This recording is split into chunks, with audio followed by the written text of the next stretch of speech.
Hello, everybody. Yeah, welcome to the Monday night live show. I'm gonna adjust Instagram Instagram so needs we to be can adjusted. see you. Go ahead and talk to our guest. Oh yeah, I'm just waiting for people to show up so I can start yapping. Hey, there we go. We got first one person joining us. Welcome aboard. We got some people joining in. Ladies and gentlemen, if you're joining us, please throw questions, concerns, everything our way. We'll do our best to answer you guys. We will be here on YouTube. We'll be on Facebook Live. We will also be on Instagram. So this is the first time we're actually using the condenser microphone, so it's going to be a little bit of a challenge to see how that turns out. Who are these fantastic people on Instagram? Yeah, they're all waving at them because I waved at them.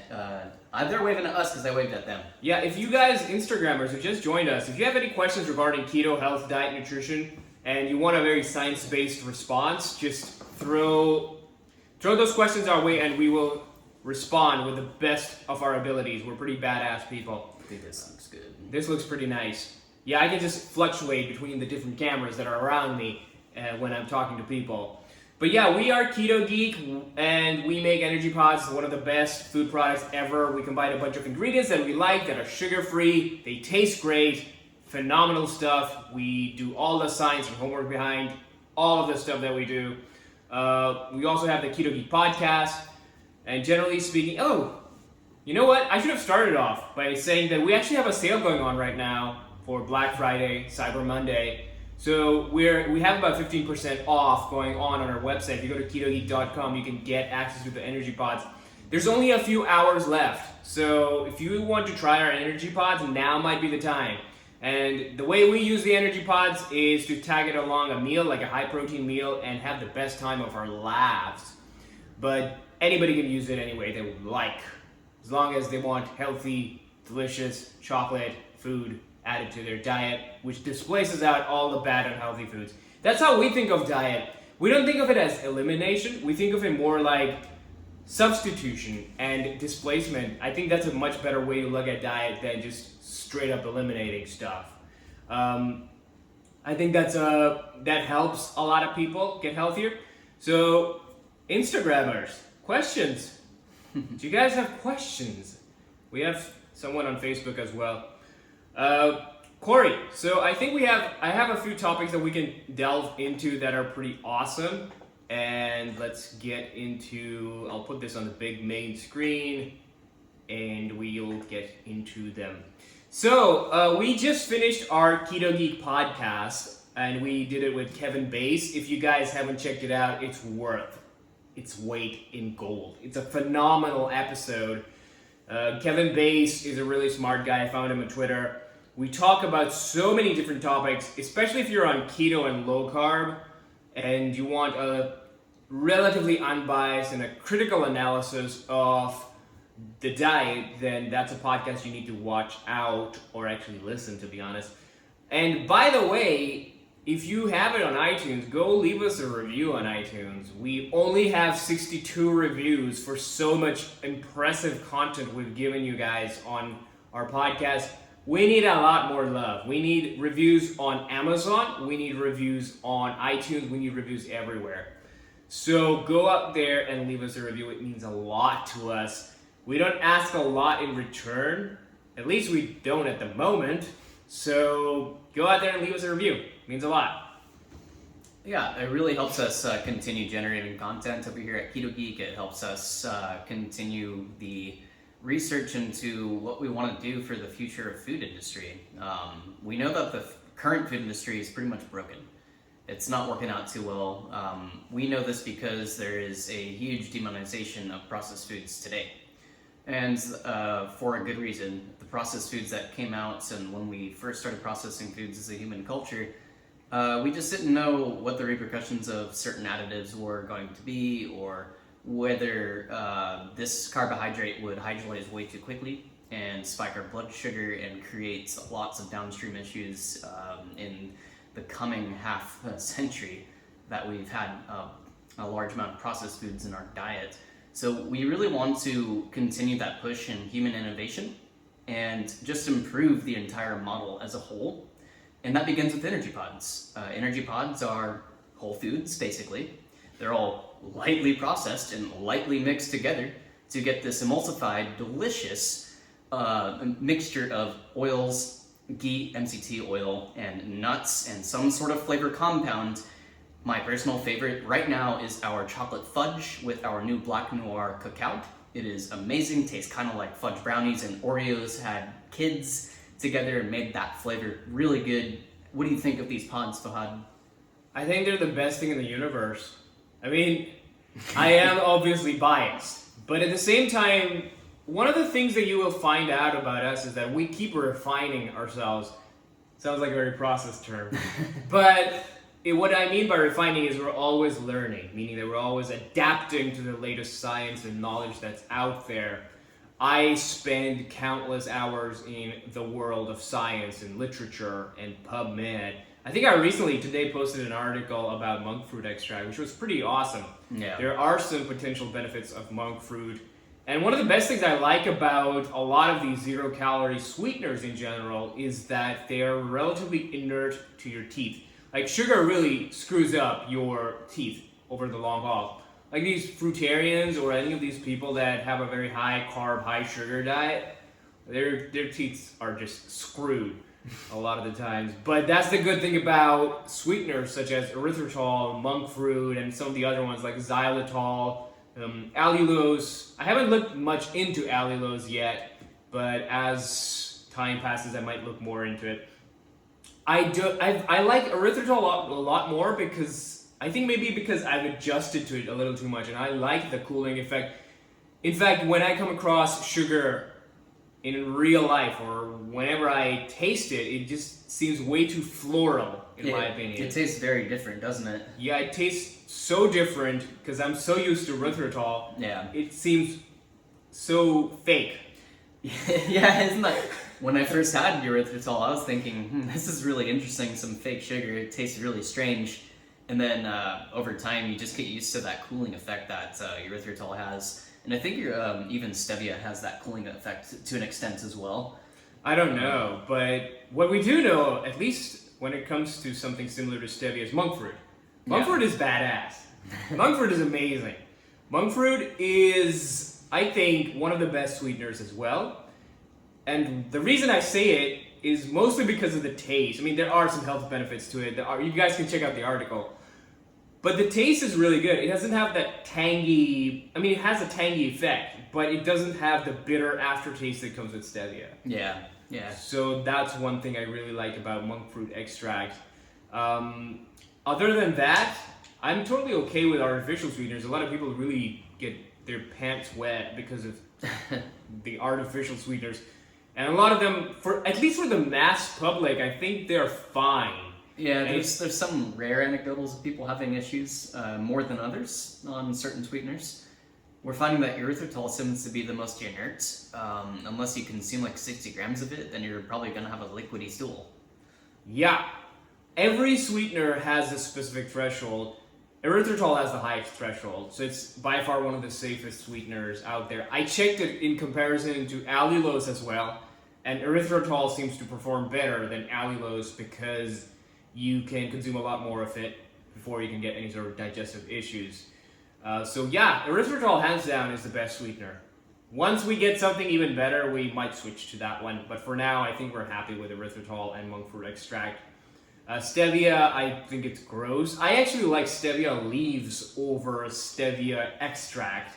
I think stevia extract is just so bitter, but the leaf itself, that thing's tasty. Yeah, the leaf is wonderful. And especially if you can get stevia leaves really fresh. Yeah. Really straight up, just right off the plant and put it in your mouth. It's actually really delicious. It is, and that stuff's really easy to grow too. You can put it into your herb garden, perhaps. Yeah. So one thing we've been really working on recently, and we mentioned it on the podcast as well, is the KETOGEEK membership. That is going to be a lot of fun. We'll get to finally express everything that we wanted to for a while. And we will have a lot of guides there. We're trying to figure out how to get some courses in the membership as well. So that's going to be really interesting. We are trying to reach out to a lot of other influencers, a lot of researchers, see if they would be also interested in contributing to our membership program. One of the topics that we could talk about is the future of healthcare and the food industry. I think there's an interesting conversation that could be had over here, and I think healthcare is moving forward in some areas. Like, for example, the telemedicine seems to be a very interesting domain where everything is moving online. And right now, but the problem still lies. Like, how do you incentivize preventative care when everything in the world is yelling at you that eat more, eat more, eat more, consume more bad food? And it's just such a huge symphony of problems. And I get into Twitter discussions quite often about how they point out to the food industry as the main problem behind a lot of these health issues. But it's not just the food industry. It has to be, it is a lot of other people involved as well. For example, writers create certain foods, or they popularize certain food textures that are by definition obesogenic. Celebrities promote certain foods as well, which are very, very obesogenic as well. So if you look at this whole perfect storm, we all have a role to play over here, and it starts with good consumers making smarter choices in foods. And that's how we can incentivize preventative healthcare. But the problem right now is that we don't have any way to measure the betterment of any foods, because the only real gauge a lot of nutritionists can come up with is eat real, or not even real, eat whole food, which by definition means structurally intact foods that are not as processed.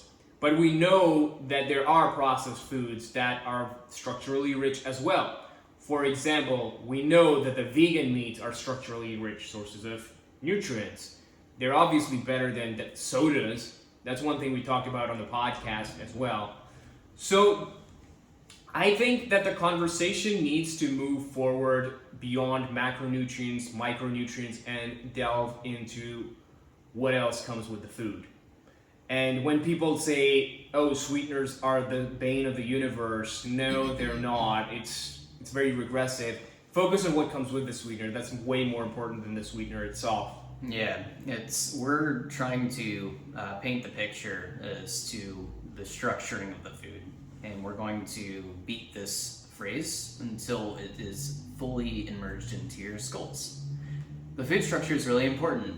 I mean, try to take raw iron ore and make a samurai sword out of that. It's not really going to work because the structure isn't quite right. You have to temper it, forge it, and squelch it, or quench it. There we go. That was the word I was looking for. Anyway, you see what I mean here. It's all a process, the evil word process. Yeah, that's one thing I like about our membership is we are inclusive of food processing as part of this entire journey. Because everything is processed. Cooking is processing. Dehydration is processing. Turning something into a sauce is processing. Even cooking some foods is more recommended than eating it in its raw product, because you'll increase the bioavailability of that product. And you can reduce the toxicological components as well. So you're basically altering the entire structure of food when you're processing or cooking it. People think it's nothing, but no. Look at an egg. You're literally turning a liquid into a semi-solid gel network. Yeah. So people naively think that eggs are real food. I mean, yeah, sure, kinda, whatever. I think the definition of all of these buzzwords needs to be revised. Like, for example, I think real food should be any food that adds value to your life, disregarding what's in it. If it's giving you health, sustenance, joy, happiness, and it's convenient, that's real enough. And whole food, I don't know. I don't find that term really intriguing. It's just so regressive. Yeah. We can perhaps in the future replace the term whole foods with structurally rich foods. It makes more sense. It's more accurate. Yep. Another thing that we are changing, which is going to be really interesting, is instead of the whole fat loss thing, I don't know if you mentioned it in the last stream, but we're focusing more on foods we're categorizing food in these terms, like if something is obesogenic, if something is anorectic, or it has a weight normalizing effect based on the structure of the food itself. Yeah. We made an infographic on Instagram and posted it as well. So basically, the foods that will increase your energy uptake and reduce satiety are going to be more obesogenic in nature, because you are more likely to eat again even though you might have consumed enough energy for the day. And an anorectic food would be something that is extremely low in calories, such as greens. You have your leafy greens, broccoli, celery, things like that require energy in your body to break down. And but they also, again, provide no satiety, which is interesting. And then you have your normalization foods, things like steak, ground beef, cheese, dairy products, things that are a little bit more structurally sound and have a preferable protein to fat ratio or a fat to carbohydrate ratio. When it comes to carbs and fats, you don't want to put them together in super high amounts, because your body is going to use a little bit of one and store the rest of everything, pretty much. Yep. And I am actually going to bring protein into the fray as well. I mean, I think nuking any nutrient in a structurally poor form is a terrible idea. Even protein, I think, is not a good idea. Is this your reference to liquid protein? I'm talking about liquid proteins. But here's what's interesting is everybody talks about how protein is satiating all the time. It's so annoying. And usually what they're referring to is steak. Yeah, and they have pictures of steak, salmon, pork chops, things like that. These are all the pictures that go along with the protein picture. It's a source of protein, but it's a structured source of protein that helps you have satiety and satiation. Yeah, I think that's a good way to look at it. I think instead of saying proteins, fats, and carbs, it's much better to say source of protein, fats, and carbs. Yes, absolutely. Because nobody is straight up chugging protein water. Because if they do, they're just gonna not feel satiated at all, period. Mm-hmm. Isolated macronutrients are the least satiating foods ever. And it's basically a straight up nuke to the intestines. Straight up. So yeah, it's gonna take a little bit of time for people to understand this. Right now, people are really dogmatically stuck in their echo chamber. A lot of the people that we know, even in the low carb and the keto community, are pretty much like, seriously, you keep hammering them on their head about a certain concept and they just don't seem to get it. Yeah. Instead, they focus on the most piss poor concepts that have diminishing returns, and it's just so annoying. And then you have the fasting crew. The fasting crew is just interesting on its own. They don't like bone mineral density.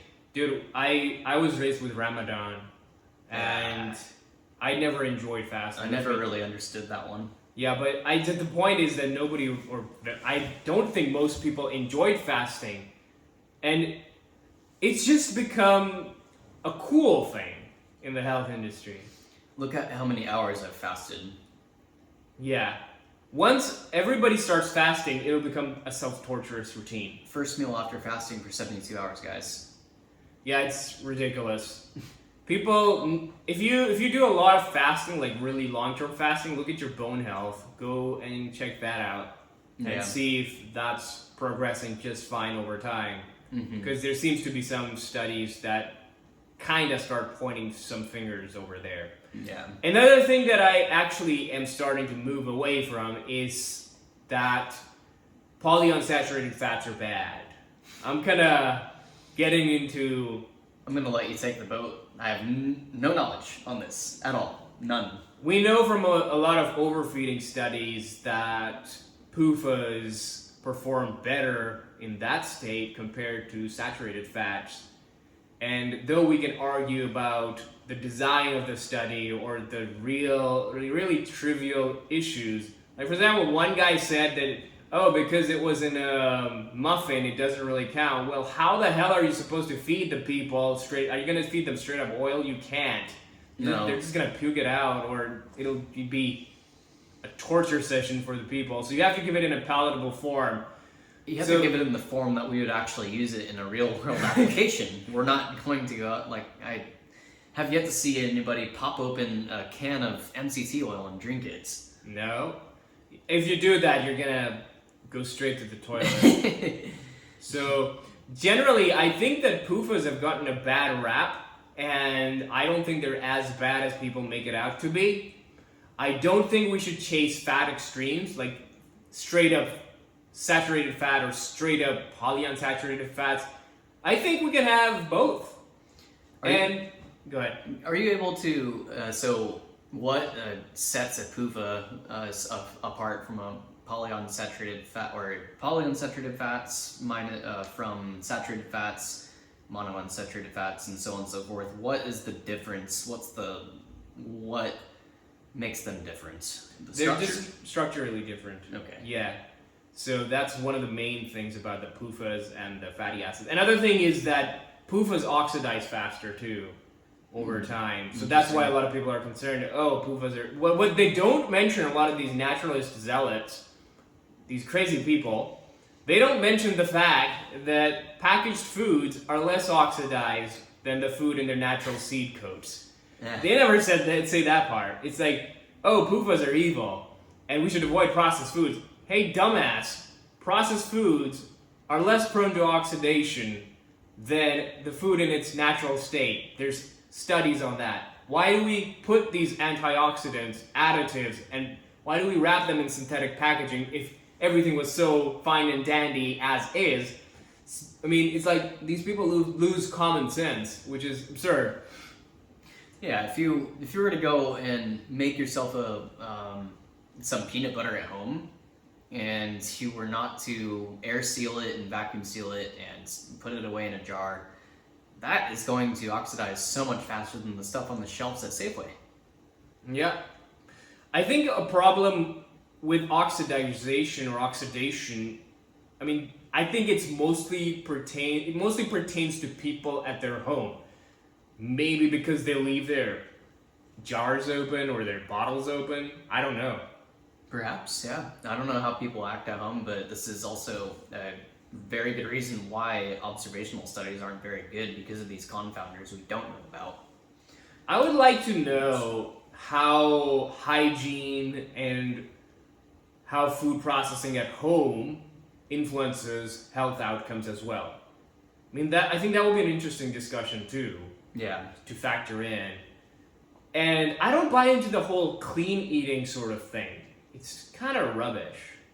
Well, the clean eating, again, it's just another blanket promotion for go out and eat structurally rich whole foods. Well, they say that, but I found that a lot of recipes that are so-called clean are so processed that I would take somewhat of an ultra-processed food over some of the clean recipes. Well, yeah, your clean food suddenly becomes unrecognizable once you turn it into a soup. Yeah.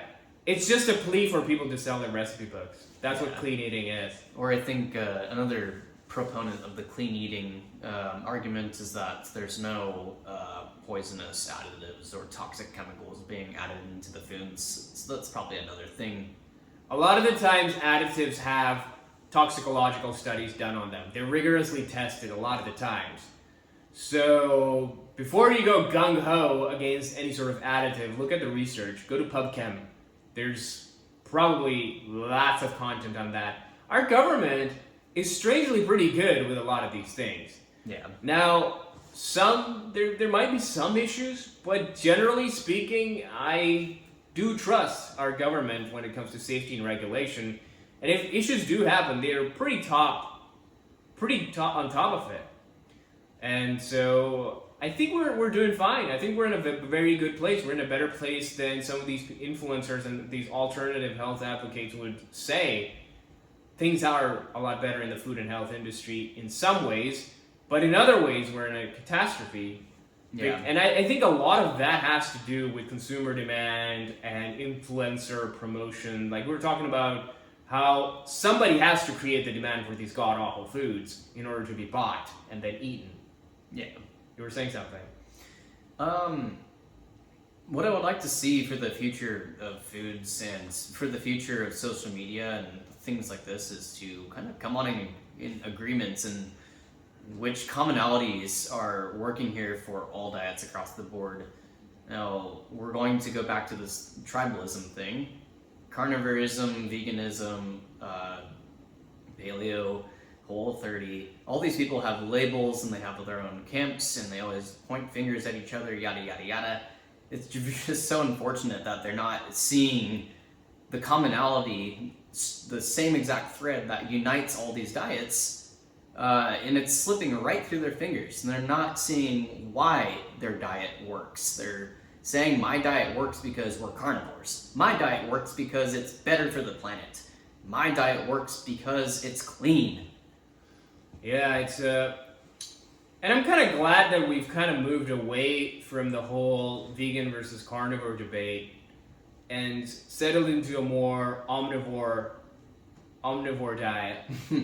I'm totally fine being in the middle. I would rather ask the question, how can we improve both forms of agriculture rather than focus on one specific camp? Yeah. That's why we're doing what we're doing. So it's a good place to be. I think we should just wrap it up. It's been a long day for me, man. Yeah, that sounds good. All right, ladies and gentlemen, I think we're going to call it right now. And thank you so much for joining us on this live stream. We are still having our sale on our website. Go to KETOGEEK.com and buy our energy pods. Leave us a review there and leave us a review on iTunes for our podcast too. We need your support. We can't change the world on our own. And our energy pods sponsors everything that we do that serves you guys better. So let's change the world. And I think that's about it. Sounds good, man. Well, we'll see you guys next Monday, 5:30 PST on the KETOGEEK Monday Night Live Show. Thank you so much for joining us. Bring us questions. Peace.